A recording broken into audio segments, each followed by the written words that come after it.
Bien, bueno, buenas noches nuevamente. Continuamos con nuestro estudio del libro de los jueces y en estos últimos capítulos, capítulos 6, 7, hemos estado viendo cómo es que giraba la historia en torno a lo que Dios estaba haciendo a través de un hombre llamado Gedeón, ¿no? Capítulo 6 nos habla cómo es que Dios lo llamó. Capítulo 7 vimos cómo es que Dios le dio una victoria. Y ahora en el capítulo 8 vamos a ver de alguna manera cómo él llega, bueno, vamos a llamarlo así, ¿no? Como que a la cumbre del éxito, persiguiendo a los enemigos, pero también vamos a ver su decaída, ¿no? Y cuando digo decaída, sobre todo me refiero a lo espiritual, ¿no? Entonces, este capítulo tiene mucho que enseñarnos y ya el próximo capítulo estaremos viendo ya a un nuevo juez llamado Abimelech, pero hoy terminamos con Gedeón, ¿bien? Entonces, nos vamos al capítulo 8 si tienen ahí en sus Biblias. Vamos a ver que, en contexto, ¿no? La semana pasada vimos cómo es que Gedeón con sus 300 hombres y bajo una estrategia nada común, por vamos a llamar así, militarmente hablando, sino era como que algo guiado realmente por el Espíritu Santo, ¿no? Él logra, vamos a decirlo así, perseguir a miles de soldados, ¿no? Del pueblo enemigo, con los 300 que eran, y cómo es que los soldados, dice, entre ellos se mataron, ¿no? Entre ellos se quitaron la vida y muchos salieron huyendo, ¿no? Entonces, pero en la última parte también vimos cómo es que luego Gedeón convoca a otros pueblos, a otras tribus más para que lo apoyen en esta persecución, ¿no? Y vemos cómo es que se está lidiando esa batalla. Pero hoy comienza con una queja. Hoy digo, este capítulo 8 comienza con una queja. La queja es la siguiente, ¿no? De los de la tribu de Efraín. Estaban un poco como que resentidos, ¿no? ¿Por qué no los han convocado? Y mira lo que dice el verso 1 al 3. Pero los hombres de Efraín le dijeron, ¿qué es esto que has hecho con nosotros? Dice, no llamándonos cuando ibas a la guerra con Madián. Dice, le reconvenieron fuertemente, ¿no? Entonces, esto no era una pregunta nada más, era un reclamo, ¿no? Hacia Gedeón, ¿no? Diciendo, ¿por qué no nos has hecho partícipe de esto, ¿no? Y de alguna manera también, ellos no tanto están alegres por cómo es que Dios ha obrado a través de estos 300 o a través de este hombre llamado Gedeón, ¿no? Y finalmente ha librado al pueblo, ¿no? O sea, no tanto están viendo eso, sino están viendo más su propio nombre, ¿no? Porque ellos no van a hacer, no van por así decirlo, ¿no? Resaltar cuando luego se narre esta historia, ¿no? Entonces están más apuntando, porque dice, le recomendieron fuertemente. Y me adelanto a decir eso, no tanto era, nosotros también queríamos ayudar, sino era más que todo porque nos has dejado de lado, ¿no? Y me adelanto a decirlo porque en la respuesta de Gedeón vamos a ver cómo es que calma eso en ellos, ¿no? Vamos a llamarlo ese orgullo al cual ellos estaban apelando, ¿no? Querían ser parte de esto y estaban dando a entender como que se les había hecho de lado, ¿no? Verso 2 dice, a los cuales él respondió, ¿qué he hecho yo ahora comparado con ustedes? Le dice, ¿no? ¿No es el rebusco de Efraín mejor que la vendimia de Abiezer? Entonces está comparando a la tribu de Efraín como diciendo, ustedes son mejores, ¿no? Y le está diciendo, yo lo que he hecho comparado con lo que ustedes han hecho no es mucho. Mira lo que dice verso 3. Dios ha entregado en vuestras manos a Oreb y a Zeeb, príncipes de Madián, y que he podido yo hacer en comparado con ustedes. Entonces, como que de alguna manera él les manifiesta lo que Dios ha hecho también a través de Efraín, ¿no? Diciendo, ustedes van a tener la oportunidad de tomar a Oreb y a Zeeb, ¿no? Es decir, en medio de esta persecución. Y él está diciendo, lo que yo he hecho como que no tiene tanta importancia, sino miren lo que ustedes también han hecho, o cómo es que Dios les ha entregado en sus manos a estos dos enemigos, ¿no? Entonces, esta respuesta dice entonces el enojo de ellos, dice el texto, contra él, contra Gedeón, se aplacó, ¿no? Luego que él habló esta palabra. Entonces como que de alguna manera se tranquilizaron, ¿no? Verso 4 dice, y vino Gedeón al Jordán, y pasó él y los 300 hombres que traía consigo, cansados, más todavía persiguiendo. Decía, la persecución continuaba hacia los madianitas, ¿no? Pero también nos dice acá una descripción que estaban con sus 300 hombres y estaban cansados, ¿no? Es decir, no sabemos exactamente cuánto tiempo ellos están caminando, cuánto tiempo ellos están en esta batalla, pero ya debe ser horas, por qué no decirlo días, Entonces hay un cansancio natural, ¿no? Como seres humanos que ellos tienen.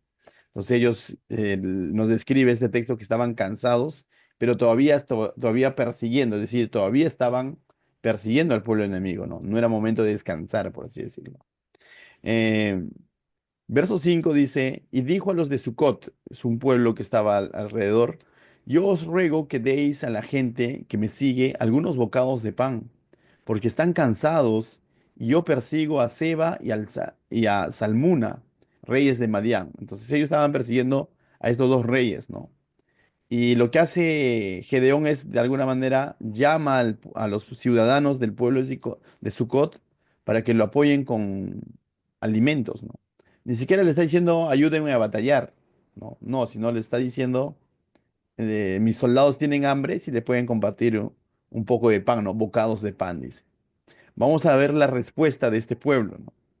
Dice, y los principales de Sucot respondieron, ¿están ya Seba y Salmuna en tu mano para que te demos pan a tu ejército? Lo que ellos le están diciendo es una excusa en realidad, pero están diciendo, ¿ya los tienes apresados a estos dos reyes? O sea, ya ganaste realmente la batalla para poder darte pan. Entonces es como que un poco una respuesta bien hostil, ¿no? O sea, no está mostrando un corazón generoso. Y cuando en realidad lo que Dios estaba haciendo a través de Gedeón y su ejército era librar todos esos pueblos, ¿no? Entonces, pero ellos se excusan en decir, ya lo venciste, ya los tienes en tus manos, ya los tienes como, por así decirlo, ¿no? Como trofeo de guerra, no. Entonces, ¿cómo nosotros podemos darle pan a tu ejército, ¿no? Es decir, todo lo que ellos habían hecho no cuenta. Ellos querían, por así decirlo, una victoria total para recién responder al llamado de Gedeón, ¿no? Verso 7 dice, y Gedeón dijo, cuando Jehová haya entregado en mi mano a Seba y a Salmuna, yo trillaré vuestra carne con espinos y abrojos del desierto. Es decir, como que es como una amenaza, ¿no? Porque dice, bueno, por esa conducta que ellos han tenido, cuando realmente tenga a los enemigos en mis manos, yo voy a venir por ustedes y les va a dar como que un castigo, ¿no? Trillaré vuestra carne con espinos y abrojos del desierto, ¿no? Entonces... De allí subió a Peniel, es otra ciudad, ¿no? Y les dijo de las mismas palabras. Es decir, ¿qué les habrá dicho? Es decir, mis soldados tienen hambre, tienen un bocado, ¿no? Y los de Peniel le respondieron como habían respondido los de Sucot, nuevamente, ¿no? Descortés, nada de amabilidad, nada de generosidad, simplemente le respondieron igual, dice.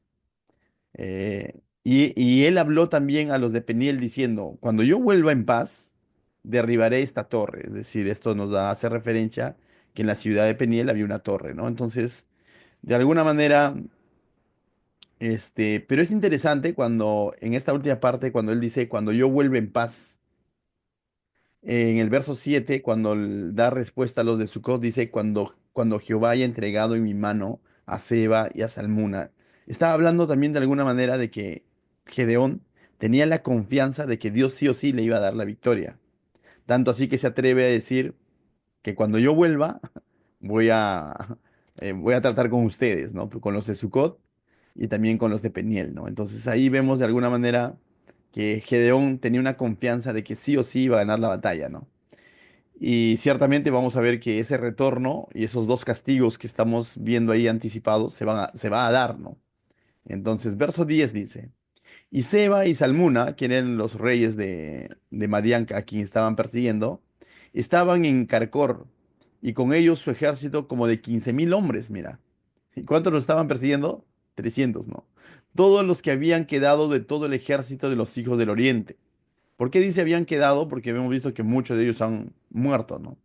Dice, pues habían caído 120.000 hombres que sacaban espada.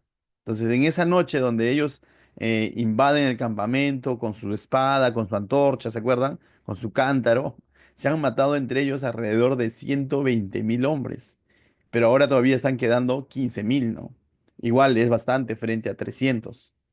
Subiendo pues Gedeón por el camino de los que habían, dice, los que habitaban en tiendas del oriente de Nova y de Joj Bejá, atacó el campamento porque el ejército no estaba en guardia. Entonces aquí vemos nuevamente la astucia de parte de Gedeón y como que lleno de valentía junto a ese ejército, hace un ataque sorpresa, ¿no? Porque dice que subiendo pues Gedeón por el camino de los de que habitaban en las tiendas del oriente de Nova y de Jogbeha, atacó el campamento porque el ejército no estaba en guardia, ¿no? Entonces, vemos la persistencia de este ejército de los 300, que aunque cansados, aunque de hambre, ellos están yendo por la victoria.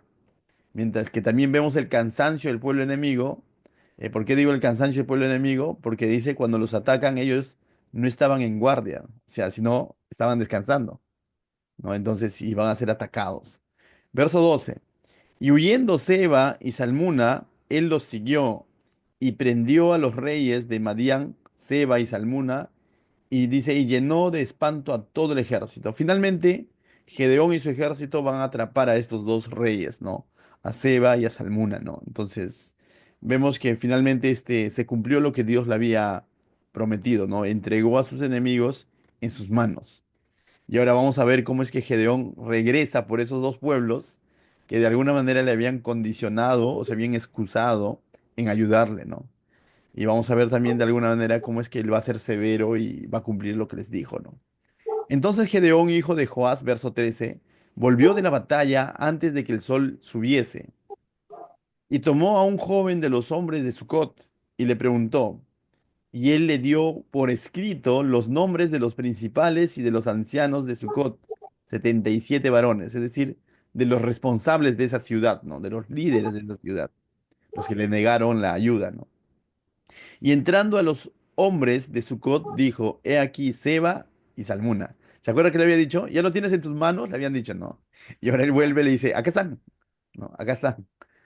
Acerca de los cuales dice, a los cuales me saheristeis diciendo, ¿están en tus manos Seba y Salmuna para que demos nosotros pan a tus hombres cansados?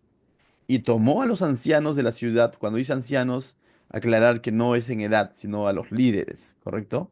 A los ancianos de la ciudad, y dice, y espinos y abrojos del desierto, y castigó con ellos a los de Sucot, finalmente los castiga, tal como los había dicho, ¿no?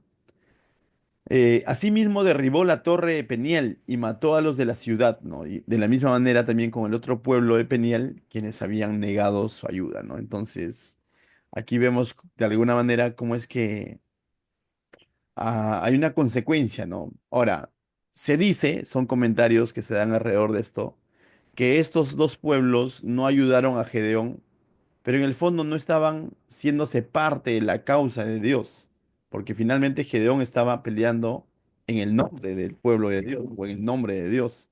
Y estaba persiguiendo a estos pueblos que eran paganos, idólatras, que estaban sometiendo de alguna manera a Israel, estaban siendo injustos. ¿Te acuerdas que cuando comienza la historia del llamado de Gedeón, él tenía que, por así decir, zarandear el trigo a escondidas? ¿Se acuerdan que tenía que hacerlo en un agar y no en una plataforma? Porque venían los de los madianitas y les quitaban sus cultivos cuando ya estaban listos, sus sembríos. Entonces, era lo que Dios está haciendo también es castigar a esos pueblos, ¿no?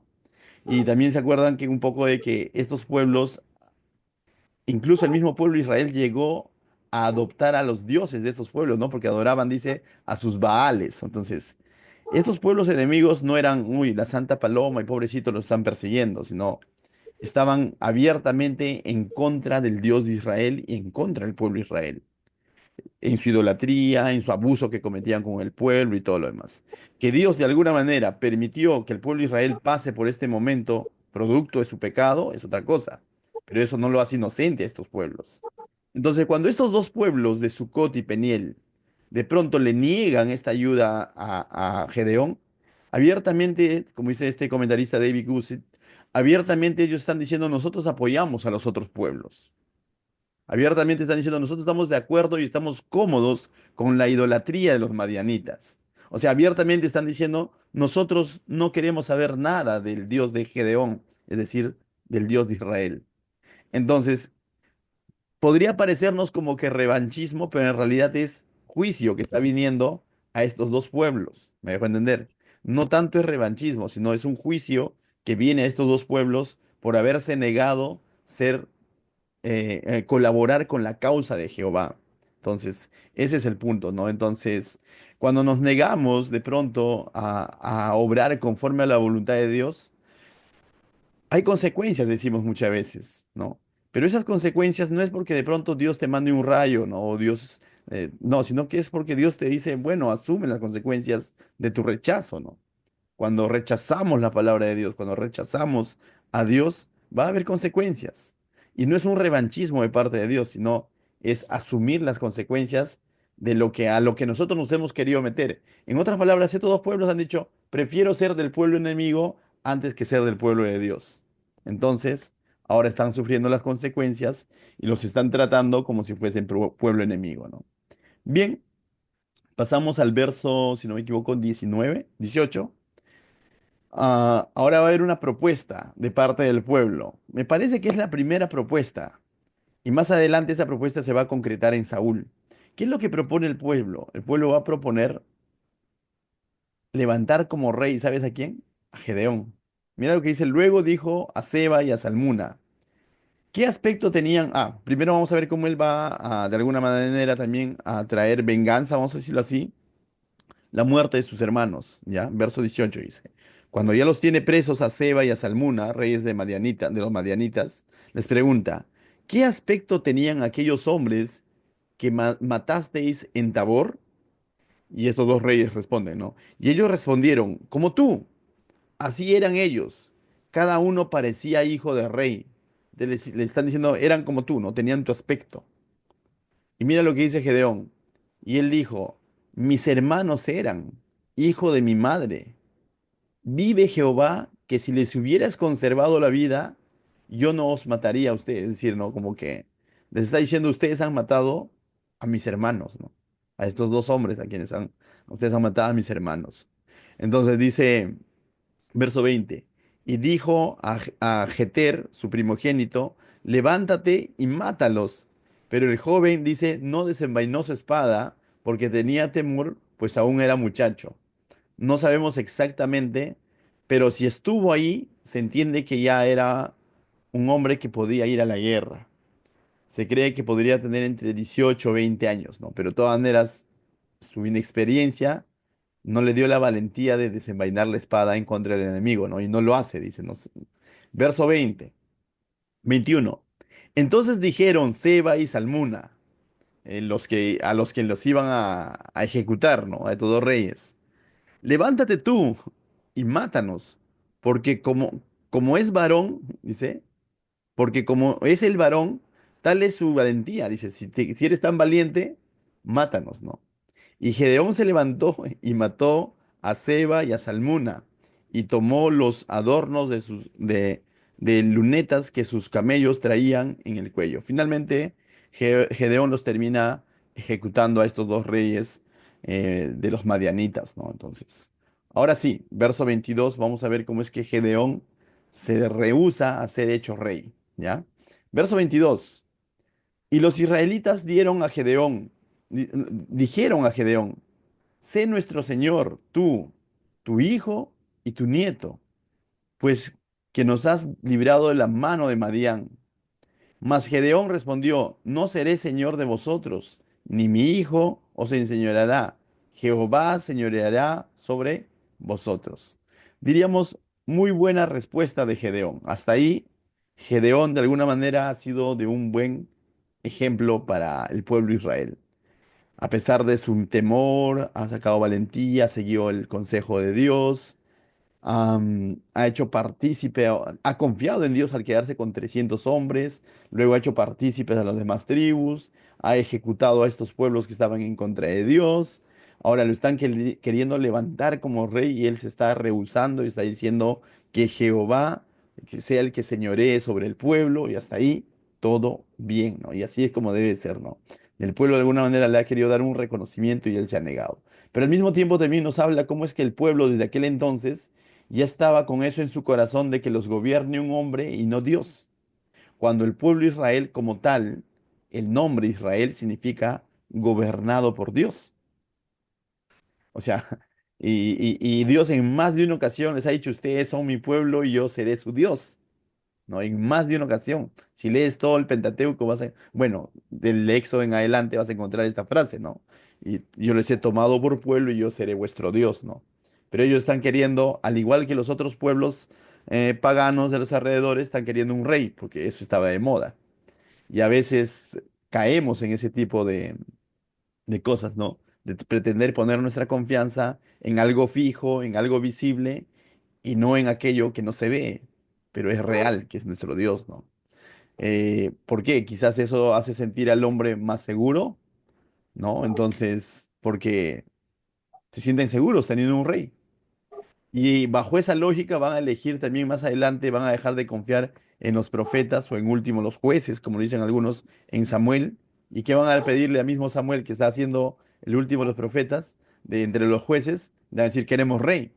Y van a levantar un rey bajo sus propios criterios, llamado Saúl, ¿no? Luego Dios les va a dar un reinado que es distinto a través de David, ¿no? Pero desde acá ya vemos cómo es que el pueblo de alguna manera está queriendo que ser gobernado por un hombre, ¿no? Hasta ahí yo creo que Gedeón ha sido de un buen ejemplo. No ha sido el hombre perfecto, pero ha sido de un ejemplo, ha sido de ejemplo para el pueblo israelí y para nosotros. Pero ahora comenzamos a ver su decadencia. Verso 24, mira. 24, 25, 26 es el momento clave que debemos entender para poder ver por qué viene su decadencia. Verso 24 dice, y les dijo Gedeón, quiero hacerle una petición, es decir, no acepto ser rey, pero solamente les voy a pedir algo. Ya, y la pregunta es, ¿lo que les va a pedir estará bien, estará mal? Mira, que cada uno me dé de los zarcillos de su botín, es decir, que como ellos habían ganado la batalla en estos pueblos, tenían tesoros, joyas y todo lo demás, ¿no? Del pueblo enemigo. Y él está pidiendo de esos zarcillos de su botín, dice, pues traían zarcillos de oro porque eran ismaelitas. Verso 25. Ellos respondieron, de buena gana te lo daremos y teniendo un manto, echó allí cada uno de los zarcillos de su botín. Es decir, se tendió un manto y cada uno de estos hombres comenzó a dar un zarcillo, ¿no? Ahora tú dices, ¿qué es un zarcillo, no? Pero ¿cuántos eran, no? O sea, verso 26. Y fue el peso de los zarcillos de oro que él pidió, 1.700 ciclos de oro sin las planchas y los joyetes y vestidos de púrpura que traían los reyes de Madián. Estas cosas eran caras, ¿no? Y de pronto vemos aquí a un Gedeón sacando ventaja, ¿no? En ningún momento fue guiado por Dios para que haga esta petición que le ha dicho, ¿no? No acepto ser rey, pero les hago una pequeña petición. Y hasta ahí pues, uno podría decir, pero es válido, ¿no? Él ha peleado, ha guiado al pueblo y todo lo demás. Pero esto va a hacer que su confianza que estaba puesta en Dios, que su dependencia que estaba puesta en Dios, va a comenzar a, de pronto, alguien dijo por ahí, ¿no? Que el dinero es, ¿cómo se llama? Madre de todos los males, algo así, ¿no? Algo parecido, ¿no? Entonces dice, y sin los collares que traían sus camellos al cuello. Entonces, sin esas cosas, todos estos zarcillos pesaban, dice, 1.700 ciclos de oro. Bastante. Es aproximadamente entre 19 a 20 kilos, ¿no? Entonces, de oro. ¿Saben cuánto está el gramo de oro? $30, ¿no? Hoy en día. Y ahora estamos hablando de 20. Un kilo es como $3.000. Y 20 kilos, casi $60.000, ¿no? O sea, aproximadamente. Sin contar otras cosas que tenían por ahí, ¿no? Entonces, de alguna manera él está sacando ventaja de esto, ¿no? Algo que Dios no le había mandado. Verso 27. Entonces vamos a ver cómo él comienza a descender en este escalón, ¿no? Primero ha comenzado con la codicia, que no parece tan mal, no le está afectando, es un zarcillo de cada uno, pero esas cositas están abriendo puerta a más cosas. Verso 27. Y Gedeón hizo de ellos un efod, el cual hizo guardar en su ciudad de Ofra, y todo Israel se prostituyó tras de este efod en aquel lugar, y fue tropezadero a Gedeón y a su casa. ¿Qué es un efod? Un efod era la vestimenta, por lo general, del sacerdote o del sumo sacerdote. Para el pueblo de Israel, no todos usaban efod, lo usaba el sacerdote o el sumo sacerdote. Era una ropa peculiar, cuya descripción lo encontramos en el libro de Levítico incluso. Era una ropa cara, de alguna manera, tenía ciertas aplicaciones y muchas otras cosas, ¿no? Pero es lo que Dios había determinado para el sacerdote o el sumo sacerdote que servía en el tabernáculo, ¿no? Y en ese momento el tabernáculo, si no me equivoco, se encontraba todavía en Siloé o en Silo, como lo habíamos visto cuando terminábamos el libro de Josué. Entonces, de alguna manera, pero este foto que él se manda a hacer, sin tener el llamado, vamos a decirlo así, de parte de Dios a usar el efod, él se hace su propio efod. Entonces, de alguna manera vemos, no acepta ser rey, pero indirectamente está diciendo, ya que no hay sacerdotes de la tribu de Leví, qué sé yo, porque está en un momento oscuro, yo voy a ser. ¿Y qué era el sumo sacerdote? ¿Se acuerdan? Era el que de alguna manera hablaba en nombre del pueblo con Dios o intercedía con Dios y hablaba de parte de Dios al pueblo, ¿no? Ese era el sumo sacerdote. El que presentaba los sacrificios del pueblo en el tabernáculo, ¿no? Ese era el sumo sacerdote. Y de alguna manera él no está aceptando ser rey, pero sí está queriendo de alguna manera parecerse a un sumo sacerdote haciéndose de un efod, ¿no? Ahora, es interesante porque no solamente es que se hizo la ropa, dice, está relacionado a lo siguiente, el cual hizo guardar en la ciudad de Ofra y todo Israel se prostituyó tras de este efod en aquel lugar y fue tropezadero a Gedeón y a su casa. Y esta última frase ya nos está mostrando cómo es que él está tropezando para con Dios, no para con el pueblo, porque está teniendo, por así decirlo, llegada al pueblo. El pueblo está yendo hacia él, está yendo hacia esa ciudad donde él tiene su efod. Y esto estaba relacionado a que él de alguna manera estaba dándole un uso a ese efod. Estaba, no es que, uy, tengo ahí mi ropa y venían y idolatraban esa ropa, sino se estaba haciendo de un nombre, de un cargo que no le correspondía. Dios lo ha levantado para liberar a su pueblo, cuando él era un desconocido. Y ahora él se está haciendo de un personaje para con el pueblo.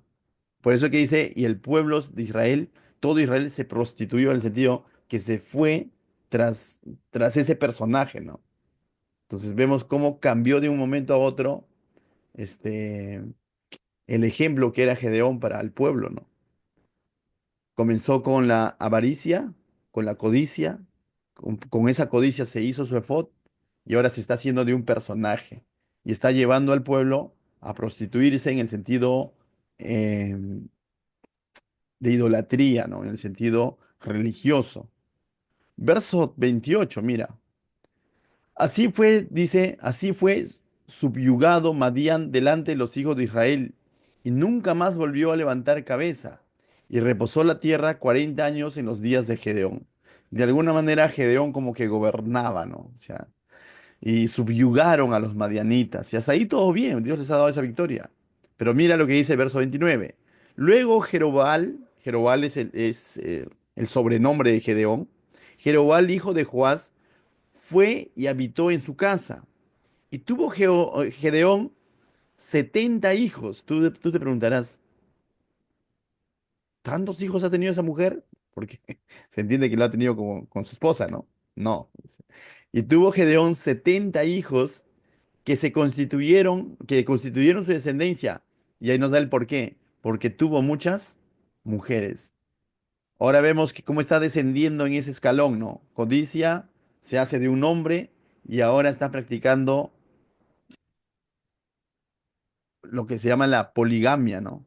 Se está haciendo de mujeres y está teniendo 70 hijos, se está haciendo de una descendencia. Entonces, se nos está cayendo Gedeón, mis hermanos. Pero la Biblia y la palabra de Dios es tan veraz que nos muestra incluso los errores o pecados que cometieron estos hombres que Dios en algún momento usó para mostrarnos lo falible que somos. Dios no escondió el pecado del rey David. Dios no va a esconder el pecado de Gedeón, lo va a mostrar para enseñarnos tanto los buenos ejemplos como los malos ejemplos de que debemos de cuidarnos. Continuamos, verso 31. También su conquista, dice, también su concubina que estaba en Siquén le dio un hijo, aparte, ¿no? Entonces no tuvo 70, tuvo 71. Y le puso por nombre Abimelech. Luego vamos a ver justamente el gobierno de Abimelech, bueno. Y murió Gedeón, hijo de Joás, en buena vejez, y fue sepultado en el sepulcro de su padre, Joás, en Ofra de los Abieseritas. ¿Cómo podremos concluir esta parte? Podemos ver de alguna manera cómo es que Gedeón, en los momentos difíciles de adversidad, de necesidad, en el que su pueblo estaba siendo sometido, de alguna manera tuvo éxito al confiar en Dios. Pero ahora cuando el pueblo ya ha sido librado, vamos a llamarlo así, cuando él ha obtenido el éxito de la mano de Dios, no está dependiendo de Dios, sino que está poniendo su mirada en sí mismo, ¿no? Y esto es algo difícil, ¿no? A veces cuando pasamos tiempos difíciles, de necesidad, qué sé yo, como que se nos hace más fácil confiar en Dios. Pero ¿qué hay de esos momentos en el que de pronto nos promueven? De pronto las cosas comienzan a marchar bien, de pronto quizás la economía mejora, la salud mejora. La pregunta es, ¿seguiremos confiando en Dios? ¿O de pronto nuestros ojos se van a desviar y las bendiciones se van a convertir en distracciones? Es algo que de todos debemos de alguna manera siempre estar, reflexionar, ¿no? Y decíamos el día domingo, a veces este tipo de pecados como la codicia, el orgullo, la vanagloria en el caso de Gedeón que se hizo su efod y todo lo demás, son pecados, vamos a decirlo así, más disimulados, ¿no? Que se meten al corazón del hombre. Y quizás incluso como en algún momento estuvo David, ¿no? Este, Dios puede mandar un consejero, mandó a Natán para confrontarlo y hablándole de una ovejita, ¿se acuerdan, no? Del pecado de adulterio de David. Y David todavía todo cerrado diciendo que ese hombre muera, dijo, ¿no? Como que hasta que Natán le dijo, ese hombre eres tú. Y a veces, vuelvo a repetir, podríamos caer en esto y tengamos cuidado, ¿no? Entonces, nuestra dependencia de Dios tiene que ser en las buenas y en las malas. Acá Gedeón llegó a la victoria y ¡brum! Espiritualmente decayó, fracasó. Versos 33, 34 y 35 para terminar esta porción. Pero aconteció que cuando murió Gedeón, los hijos de Israel volvieron a prostituirse yendo tras los Baales. Es que ya no tenían a su Gedeón, pues, en quien ellos habían puesto su mirada.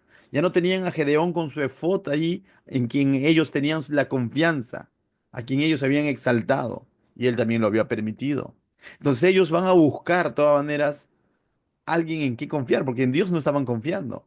Dice, se fueron tras los Baales, volvió nuevamente a cuenta cero, ¿no? Como decíamos cuando comenzamos el estudio del libro de jueces, se va a comenzar a repetir el patrón nuevamente. Van a olvidarse de Dios. Por eso hemos titulado a este estudio, Cuando nos olvidamos de Dios. Tras los Baales y escogieron por Dios, dice, a Baal Berit.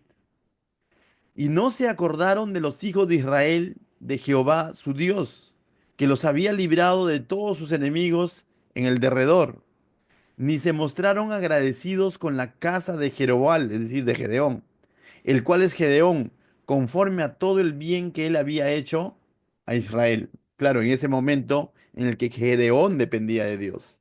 Entonces vemos cómo es que el pueblo de Israel nuevamente se ha olvidado de Dios en el fondo del asunto. Y nuevamente se está sumergiendo en en la idolatría, ¿no? Eh, Qué difícil. Esto nos trae dos enseñanzas que quisiera rescatar esta tarde, ¿no? O esta noche. Primero, si veamos al pueblo. Ah, cuando nosotros ponemos nuestra confianza o ponemos como primer lugar cualquier otra cosa menos a Dios, a veces pensamos que, pero no es que yo estoy rechazando a Dios, podríamos decir, ¿no? Pero en el fondo sí. Cuando de pronto estamos en necesidad y Dios obra y Dios provee, ¿no? Y provee, no sé, a través de un trabajo, de un negocio, qué sé yo. Y nosotros nos quedamos abrazando el canal más no la fuente que fue Dios. En el fondo estamos siendo desagradecidos con Dios. Y eso es algo que tenemos que estar siempre pendientes, ¿no? no sabe qué se viene para el próximo año, quizás mejore alguna situación en tu vida, ¿no? Entonces, pero recuerda, la fuente de todo siempre es Dios. No nos olvidemos de Dios. Este pueblo está siendo desagradecido con Dios. Se está está olvidando rápidamente lo que Dios ha hecho. Y la segunda enseñanza de esta noche es cuando analizamos la vida de Gedeón de canto a canto, lo que dije hace un momento, ¿no? A veces es mucho más fácil buscar de Dios en momentos en el que somos conscientes de nuestra debilidad, de nuestra incapacidad, de nuestras limitaciones. Es más fácil muchas veces buscar de Dios, porque no tenemos otra, ¿no? Pero cuando Dios ya ha respondido a tu oración y Dios de alguna manera te está usando o está obrando en tu vida, en tu familia, en tu negocio, en tu trabajo, con mayor razón sigue dependiendo de Él. No, pero ya tengo asegurado el sueldo hasta el próximo año. Con mayor razón, sigue dependiendo de Él. No, pero no estoy mal de salud. Orar en un hospital cuando estás mal de salud, ¿quién no ora, no? Señor, ayúdame. Ya no estoy en el hospital, ya estoy en casa. Y mi oración no debe de menguar, debe de continuar. No podemos condicionar nuestra búsqueda de Dios a la situación a la que estamos viviendo. Es decir, si me va mal, busco de Dios. Y si no me va mal, no busco de Dios. No. Quisiera terminar este momento leyendo Romanos 8:35 al 39. ¿Quién nos separará del amor de Cristo? ¿Tribulación o angustia? ¿O persecución o hambre o desnudez? ¿O peligro o espada? Como está escrito, dice. Por causa de ti somos muertos por todo el tiempo. Somos contados como ovejas al matadero. Pablo dice, el verso 37, antes todas estas cosas somos más que vencedores por medio de aquel que nos amó. Por lo cual estoy seguro que ni la muerte, ni la vida, ni ángeles, ni principados, ni potestades, ni lo presente, ni lo porvenir, ni lo alto, ni lo profundo, ni ninguna otra cosa creada podrá separarme del amor de Dios que es en Cristo Jesús, Señor nuestro. Creo que esto debemos recordarlo constantemente. Ni las buenas ni las malas nos deben de separar del amor de Dios, de esa dependencia de Dios, ¿no? Entonces, lo digo como iglesia y también de manera particular como cristianos que somos, ¿no? Aprendamos a vivir dependiendo constantemente de nuestro Dios, ¿no? ¿Qué tal si oramos para terminar este tiempo? Padre, te doy gracias, Señor, por tu palabra y por cómo es que tú nos muestras a través de esta historia, Señor. Am, Líbranos, Señor, si en algún momento nos olvidamos de ti, Señor. Ayúdanos, Señora, a constantemente volver a ti, mirar a ti, Señor. Que nuestra confianza y dependencia siempre esté puesta en ti, Señor.